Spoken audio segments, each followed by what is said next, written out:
Здравствуйте, на телеканале «Новый век» программа «Вызов 112», в студии Матвей Опросин. 27-летний водитель «Лады» 15-й модели и его 37-летний пассажир погибли на месте в результате лобового столкновения с КАМАЗом дорожной службы на еще не открывшейся дороге Шали-Бавлы. Авария произошла за 20 минут до полуночи, трасса для движения транспорта официально закрыта, однако многие по ней уже ездят, причем не обращая внимания на правила дорожного движения. Постов ГАИ там нет, камеры, фиксирующие нарушения, отсутствуют, плату за проезд пока никто не берет.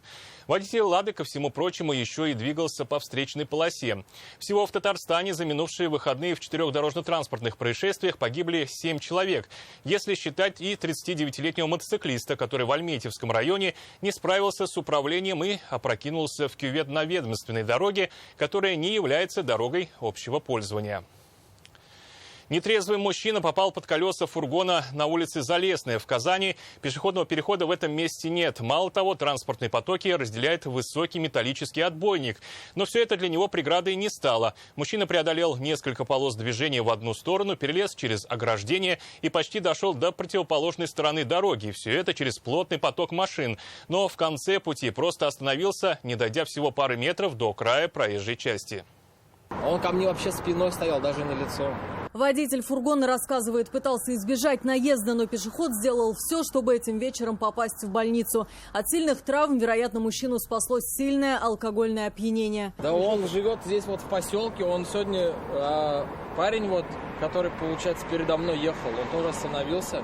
Он говорит, что его сегодня видел, он там около Бахатле сегодня пил на протяжении часов 5, наверное, сидел там, пил. В этом месте улицы Залесной нет пешеходного перехода. Мало того, транспортные потоки разделяет высокий металлический отбойник. Но все это для мужчины преградой не стало. Сквозь плотный поток машин он преодолел несколько полос движения в одну сторону, перелез через ограждение и почти дошел до противоположной стороны дороги. А затем просто встал, не доходя всего пары метров до края проезжей части. Выбежал, вторую полосу пробежал, встал в мою полосу. Я думал, он пробежит, потому что я уже сразу по тормозам, думал, что успею остановиться, а он в итоге не пробежал, а в моей полосе просто посередине встал, спиной ко мне вот так. Удар, рассказывает молодой человек, был довольно чувствительный. У автомобиля помят капот и разбито лобовое стекло. 35-летний пешеход получил как минимум ушибы. Ему тут же вызвали скорую помощь. Мы спросили, где он живет, как его зовут. Он как-то на все вопросы отвечает, то есть он в сознании, но в сильном алкогольном опьянении.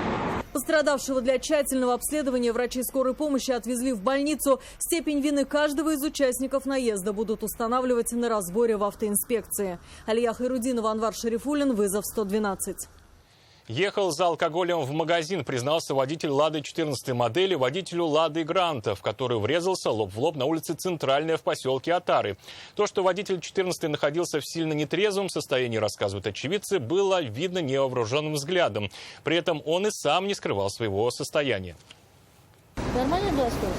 Наверное, такой удар.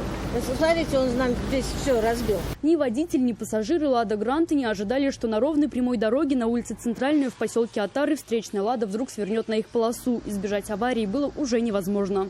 Никаких проб нет. В магазин торопились. Мы, говорит, в магазин торопились. Магазин торопились. За водкой. Пьяные, давайте Он пьяный, что ли? Да. И говорит. Он же не видели, что ли, вы его? Да. В каком состоянии? Он сейчас пьяный. От свидетельства не отказался. Еще до прибытия автоинспекторов и сам водитель, а также его друзья и родственники просили решить вопрос между собой. Но одной из пассажирок Гранты позже стало плохо. От стресса поднялось давление и пришлось вызывать скорую помощь. И тут его все родственники все подходили, нас уговорили. Он сам сказал, я выпил. А он местный, получается, да? Местный, тут они все, они нас окружили. Госпитализация никому не потребовалась. Помощь пассажирке «Лады Гранта» оказали на месте. Оба автомобиля были уже не на ходу. 14-ю на эвакуаторе отправили на штрафстоянку. Забрать автомобиль владелец сможет, как оплатит все штрафы. Вторую машину также увезли на эвакуаторе, но уже домой к владельцу. Мужчина надеется, что страховки хватит для восстановления автомобиля. Алиана Бахтиева, Анвар Шарифуллин, «Вызов 112».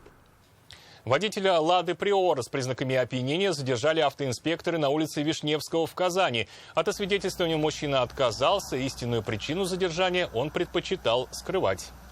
Это он поворачивался, там моргал, это зеленый, красным стал. Сюда поворачивался. При проверке выяснилось, мужчина-гражданин Таджикистана. Он был зарегистрирован в Ульяновске, но срок вышел. А зарегистрироваться в Татарстане по месту фактического пребывания, говорит, не успел. Документов на автомобиль мужчины также не было. Мы недавно купили. На учет поставить не успели, что ли? На учете есть она? На вас? И на меня, на владельца. Генеральный доверенность есть, но СТС-ку это же маленький. Признался, что на родину пока не хочет находиться в России. У него есть веский повод. Здесь его не достанет военкомат и не заберут в армию. «Ладу» отправили на штрафстоянку, а самого мужчину для выяснения всех обстоятельств доставили в отдел полиции. 41-летняя пассажирка «Шевроле Ланос» пострадала в результате столкновения 3 автомобилей на улице Болотникова в Казани. Ее супруг при повороте Болотникова на улицу Степана Халтурина остановился перед пешеходным переходом, пропуская людей. В следующий момент сзади послышался сначала один удар, а через мгновение и второй, сопровождаемый сильным толчком. Достаточно толчок был сильный, немножко бампер повредился, но там. Наибольший ущерб в этой аварии получила «Лада Приора». У «Шевроле» и «Хёнды» повреждений практически не видно. Все 3 машины двигались по улице Болотникова и сворачивали на Степана Халтурина. Водитель «Шевроле» остановился перед пешеходным переходом, пропуская идущих через дорогу людей. Я затормозил, а сзади услышал сильный грохот и сильный толчок. Вот получается, что они друг друга ударили и меня тоже толкнули. Медицинская помощь потребовалась 41-летней пассажирке «Шевроле». Она сидела на переднем сидении и в момент аварии ударилась головой. Возможно, сотрясение мозга, подозрение на сотрясение мозга.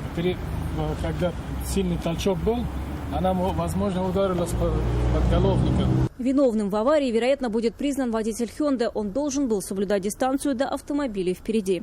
Вероника Гайнудинова, Анвар Шарифуллин, вызов 112.